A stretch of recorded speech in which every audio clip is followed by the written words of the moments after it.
This is where most small brands screw up.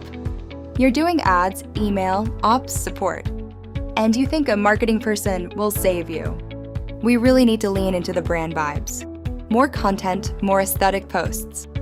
I think we just need to build community, and the sales will follow, you know? Focusing on vibes without a North Star metric is how you burn your runway. The real problem? Growth stalls not from a lack of people, but from a lack of clear systems and outcomes.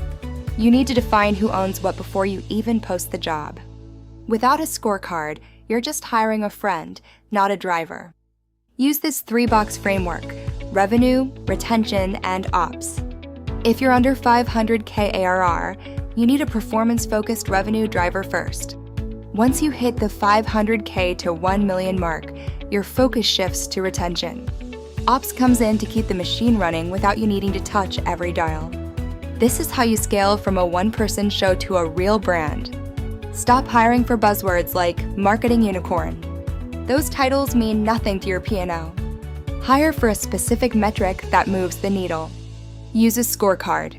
If they can't talk CAC, LTV, or payback period, it's an immediate no. They need to understand the math of your business. Ask them about their specific successes with these numbers in past roles. Give them a test task first.